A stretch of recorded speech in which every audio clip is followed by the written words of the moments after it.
നമസ്കാരം. സോഷ്യൽ മീഡിയയിൽ അടുത്ത കാലത്തായി നിറഞ്ഞു നിൽക്കുന്ന താരമാണ് രേണു സുധി. അന്തരിച്ച മിമിക്രി കലാകാരൻ കൊല്ലൻ സുധിയുടെ ഭാര്യയാണ് രേണു. രേണു അടുത്തിടെ അഭിനയിച്ച ഷോർട്ട് ഫിലിം, റീൽസ്, പരസ്യം എന്നിവയ്ക്കെല്ലാം വലിയ രീതിയിലുള്ള നെഗറ്റീവ് പ്രതികരണങ്ങൾ വന്നിരുന്നു.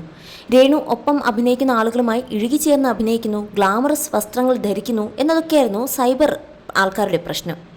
ഇതിൻ്റെ പേരിൽ രൂക്ഷമായ സൈബർ ആക്രമണമാണ് രേണുവിനെതിരെ സോഷ്യൽ മീഡിയയിൽ ഉണ്ടായത്.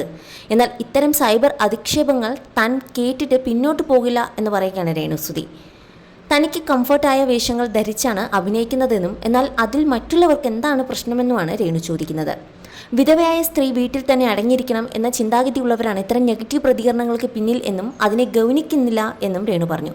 തന്നെ ബോഡി ഷേമിംഗ് ചെയ്താലും സൈബർ അറ്റാക്ക് ചെയ്താലും തോറ്റു പിന്നോട്ട് പോകില്ല എന്നും അവർ പറഞ്ഞു. നമുക്ക് ജീവിതം തന്നെ വലിയൊരു പാഠമാണ്. നമ്മളിൽ നിന്നും സുധിച്ചേട്ടൻ വേർപെട്ടുപോയി. നമുക്ക് താങ്ങും തണലുമായിട്ട് നിന്ന ആളാണ് പോയത്. നമ്മളെപ്പറ്റി എല്ലാ വചനങ്ങളും നെഗറ്റീവും കേട്ട് സത്യം പറഞ്ഞാൽ മനസ്സ് കല്ലായിപ്പോയി, മരവിച്ചുപോയി. അതാണ് ഞാൻ ബോൾഡാകാനുള്ള ഒരു ശക്തിയായി മാറിയത്. സുധിച്ചേട്ടൻ്റെ വൈഫായതുകൊണ്ടാണ് എനിക്ക് നെഗറ്റീവ് കമൻറ്റ്സ് കിട്ടുന്നത്. സുധിച്ചേട്ടൻ മരിച്ചുപോയി, അപ്പോൾ വിധവയായ സ്ത്രീ ഈ പറയുന്ന നെഗറ്റീവ് കമൻറ്റ് പറയുന്നവരുടെ തീമിൽ വീട്ടിലിരിക്കണം. ഇവരുടെ ഭാഷയിൽ ഞാൻ അഭിനയിക്കുന്നത് അഴിഞ്ഞാടുകയാണ്. എന്നെ കാണാൻ കൊള്ളാത്തത് കൊണ്ടായിരിക്കാം അവർ അങ്ങനെ പറയുന്നത്. അവളെ കാണാൻ കൊള്ളത്തില്ല, അവളുടെ പല്ലങ്ങനെ, മോന്ത അങ്ങനെ. കഴിഞ്ഞ ദിവസം ഒരു വോയിസിൽ പറഞ്ഞിരുന്നു അവൾ എലിയുടെ മോന്ത ഉള്ളവളാണെന്ന്. അങ്ങനെയൊക്കെയാണ് പറയുന്നത്. അവരുടെ സങ്കല്പത്തിലുള്ള സൗന്ദര്യത്തിലുള്ള സ്ത്രീ അല്ലായിരിക്കാം ഞാൻ. അതുകൊണ്ടായിരിക്കാം എന്നെ ഇങ്ങനെ നെഗറ്റീവ് പറയുന്നത്. ഞാൻ അഭിനയിക്കുന്നതിനെ അഴിഞ്ഞാടുക എന്നൊക്കെ പറയുന്നത് അതുകൊണ്ടായിരിക്കാം. ഞാൻ പബ്ലിക്കായിട്ട് എക്സ്പോസ് ചെയ്യുന്ന ഡ്രസ്സ് ഇടുന്നത് ആരെങ്കിലും കണ്ടിട്ടുണ്ടോ? ഫോട്ടോഷൂട്ട് എൻ്റെ ജോലിയല്ലേ? അതിൻ്റെ ഭാഗമായി എക്സ്പോസ് ചെയ്യുന്നതിൽ എന്താണ്? എനിക്ക് ഇണങ്ങുന്ന തരത്തിലാണ് ഞാൻ എക്സ്പോസ് ചെയ്യുന്നത്. അതിപ്പോൾ ഓവറാണോ അല്ലയോ എന്നൊന്നും ഞാൻ നോക്കുന്നില്ല. അത് മറ്റുള്ളവർക്ക് ഓവറായിരിക്കാം. തുണി ഉടുക്കാതെ നടന്നാലും അത് എൻ്റെ ഇഷ്ടമാണ്.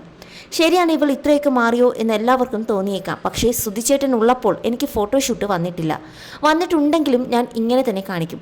സുധിച്ചേട്ടൻ്റെ ഇഷ്ടമല്ലേ? സുധിച്ചേട്ടൻ ഉള്ളപ്പോൾ ഞങ്ങൾക്ക് ഫോട്ടോഷൂട്ട് ചെയ്യേണ്ട ആവശ്യമില്ലായിരുന്നു.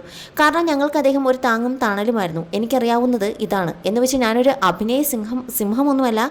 ഞാൻ പഠിച്ചുകൊണ്ടിരിക്കുന്ന ആളാണ്. അഭിനയത്തിൽ ഞാനൊരു ശിശുവാണ്. എന്നെ വിളിക്കുന്ന ഓരോ ആൽബത്തിലും, ക്യാരക്ടറിലും, ഷോർട്ട് ഫിലിമിലും, പരസ്യത്തിലും, സിനിമയിലുമൊക്കെ വെറുതെ ഒന്നും അറിയാത്ത ആളായി അഭിനയിക്കാമോ? ഒന്നും ചെയ്യാത്ത ആളെ കൊണ്ട് ഇത് ചെയ്യിപ്പിക്കും എന്നൊന്നും എനിക്ക് തോന്നുന്നില്ല. ഒരു ക്യാമറയ്ക്ക് മുന്നിൽ ഫേസ് ചെയ്യണം, അല്ലെങ്കിൽ അതിൻ്റേതായിട്ടുള്ള ധൈര്യം വേണം. ഈ നെഗറ്റീവ് പറയുന്ന ഏതെങ്കിലും ഒരുത്തിയോ വന്ന് ക്യാമറയ്ക്ക് മുന്നിൽ ഇതുപോലെ ചെയ്യുമോ? ഞാൻ മാറി നിൽക്കാം. എൻ്റെ സ്ഥാനത്ത് നിൽക്കാൻ പറ്റുമോ? പിന്നെ ഡ്രസ്സിൻ്റെ കാര്യം, ഈ ഡ്രസ്സ് നെഗറ്റീവായി എനിക്ക് തോന്നിയിട്ടില്ല. എനിക്കത് അത്യാവശ്യം ഇണങ്ങുന്നതായിട്ട് തന്നെയാണ് തോന്നിയിട്ടുള്ളത്. മറക്കേണ്ട കാര്യങ്ങളെല്ലാം ഞാൻ മറച്ചു വെച്ച് തന്നെയാണ് വെച്ചിരിക്കുന്നത്. നല്ല വയറല്ലേ? ആ വയർ കാണിക്കുന്നത് എന്താണ് പ്രശ്നം? എനിക്ക് ആ വയർ ഇഷ്ടമാണ്. എനിക്കെൻ്റെ വയർ ഇഷ്ടമാണ്. ഞാൻ തുറന്നു പറയുകയാണ്. കാരണം ആഫ്റ്റർ ഡെലിവറി ഞാൻ എൻ്റെ വയർ ഒരുപാട് ഇഷ്ടപ്പെടുന്നു. കാരണം വയർ ചാടിപ്പോയിട്ടൊന്നുമില്ല. അങ്ങനെ വയർ ചാടിയിരിക്കുകയാണ് എങ്കിൽ ഞാനത് ഇടില്ല. എനിക്കത് ഇണങ്ങില്ല. അങ്ങനെ ഒരു സ്ത്രീയാണ് എങ്കിൽ ഞാനത് ഇടില്ല. എനിക്കത് കംഫർട്ടബിൾ ആകില്ല. എൻ്റെ വയറിന് എന്താണ് കുഴപ്പം? എനിക്കൊരു കുഴപ്പം തോന്നിയിട്ടില്ല. അതുകൊണ്ട് ഞാൻ അതിട്ട് വയർ കാണിച്ചു. അതൊരു ഫോട്ടോഷൂട്ടാണ്. നമ്മുടെ അമ്മാമ്മമാരെ കൊണ്ട് സാരി ഉടുക്കുമ്പോൾ വയർ കാണത്തില്ലേ? വയർ കാണുന്നത് ഇത്ര വലിയ സംഭവമാണോ? വയർ കാണാൻ ചടങ്ങ് വരെയില്ലേ? ഈ നെഗറ്റീവ് പറയുന്നവരെ ഞാൻ മൈൻഡ് പോലും ചെയ്യുന്നില്ല. ഇനി ഞാൻ കാണിക്കണോ ഫോട്ടോഷൂട്ടിൽ? ഇനിയും ഞാൻ കാണിക്കും. ന്യൂഡ് ഫോട്ടോസ് ഒന്നും ചെയ്യില്ല. രേണു സുധിക്ക് ഒരു പരിധിയുണ്ട്. അതിൽ നിന്ന് ഞാൻ ചെയ്യും. അതിൻ്റെ എക്സ്ട്രീം ലെവലൊന്നും ചെയ്യാൻ പറ്റത്തില്ലായിരിക്കാം. ചെയ്യാതിരിക്കാം. കാരണം ഇതെല്ലാം കേട്ട് ഞാൻ അങ്ങനെയായി പോകും. ഏതായാലും നല്ല രീതിയിൽ കേൾക്കുന്നുണ്ട്. ഇതൊന്നുമല്ല കേൾക്കുന്നത്, ചെയ്യാത്ത കാര്യങ്ങൾ തന്നെയാണ് പറയുന്നത്. ഇനിയും മുന്നോട്ട് ഇങ്ങനെ തന്നെ പോകും. നമ്മളെ എപ്പോൾ എടുത്ത് പൊക്കുന്നവർ എടുത്ത് താഴെയിട്ടാലും കുലുങ്ങത്തുമില്ല, ഒന്നുമില്ല. കാരണം ഞാൻ ഫെയിം ആകണം, എവിടെയെങ്കിലും കയറി വരണം എന്ന് കരുതുന്ന ആളല്ല ഞാൻ.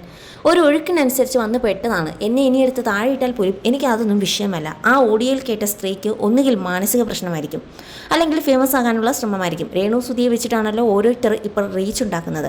ആ സ്ത്രീയെ എനിക്കറിയില്ല. ആ പേട്ട് സൗണ്ട് ഞാൻ ഇതുവരെ കേട്ടിട്ടില്ല. ഇവർക്ക് എന്നെ പറയാൻ എന്ത് യോഗ്യതയാണുള്ളത്? ഞാൻ ഇവരുടെ മകനെയോ ഭർത്താവിനെയോ ഒന്നും ചെയ്യാൻ പോയിട്ടില്ല. പിന്നെ എന്തുകൊണ്ട് ഇങ്ങനെ പറയുന്നു?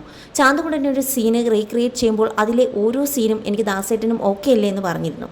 കടലിലേക്ക് കെട്ടിപ്പിടിച്ചുകൊണ്ട് മറിഞ്ഞു പോകുന്ന സീനായിരുന്നു അത്. അങ്ങനെ തന്നെ ഷൂട്ട് ചെയ്താലേ ഭംഗിയുണ്ടാകുമെന്ന് ക്യാമറാമാൻ പറഞ്ഞിരുന്നു. ഞങ്ങൾ ഓക്കെ അല്ലാത്തത് കൊണ്ട് വേണ്ട എന്ന് വെച്ചു. അതെങ്ങനെ ചെയ്തിരുന്നെങ്കിൽ ഇപ്പോൾ ഉള്ളതിനേക്കാളും ഇരട്ടി നെഗറ്റീവ് കേൾക്കേണ്ടി വന്നേനെ എന്നായിരുന്നു രേണു പറഞ്ഞതും.